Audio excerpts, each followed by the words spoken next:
સુરતના લીંબાયત વિસ્તારમાં જૂના ઝઘડાની અદાવતમાં યુવાન પર ચપ્પુ વડે હુમલો કરી ઘાતકી હત્યા કરનારા હત્યારાઓને લીંબાયત પોલીસે ઝડપી પાડી ઘટના સ્થળે લઈ જઈ રિકન્સ્ટ્રક્શન કર્યું હતું.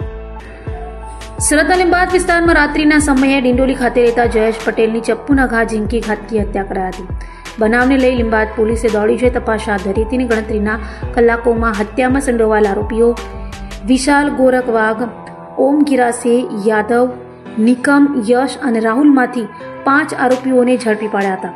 તો વિશાલના મિત્રની જયેશ પટેલે હત્યા કરી હોય અને તેની માતાને પણ માર માર્યો હોય, જેની અદાવતમાં હત્યા કરી હોવાનું પોલીસ સમક્ષ આવ્યું છે.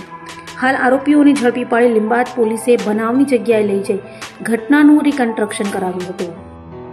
સાંજે લીંબાયત પોલીસ સ્ટેશન વિસ્તારમાં એક જયેશ પટેલ કે જેઓ ડિંડોલી વિસ્તારમાં રહે છે, તેઓ પોતાના મિત્ર વિશાલ સાથે ત્યાં દુકાન ઉપર ચા પાણી કરવા માટે ઊભા હતા અને પાણીની બોટલ લઈ રહ્યા હતા.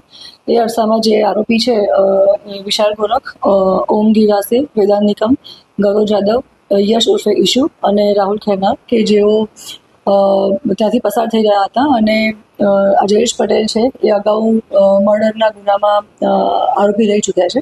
અત્યારે જામીન ઉપર છૂટેલા હતા અને તેને જોતા જે આ વિશાલ ગોરખ અને એના સાથીદાર મિત્રો છે એ લોકોએ અંદર સંવાદ કર્યો કે આ એ જ જયેશ છે કે જેણે આપણા મિત્રનું મર્ડર કરેલું હતું અને મારા મધરને પણ મારેલા હતા. એ વખતે ત્યાં ઊભા રહી અને બોલાચાલી થતાં આ ઉગ્ર બોલાચાલી થઈ અને જ્યારે ઉગ્ર બોલાચાલીમાં વિશાલ ગોરખ જે છે એણે પોતાની પાસે રહેલું ચપ્પુ આજે મરણ જનાર જયેશ પટેલને મારી દેતા છાતીના ભાગે ઈજા થઈ હતી. હોસ્પિટલમાં એડમિટ કર્યા હતા અને સારવાર દરમિયાન એનું મૃત્યુ થયેલ હતું.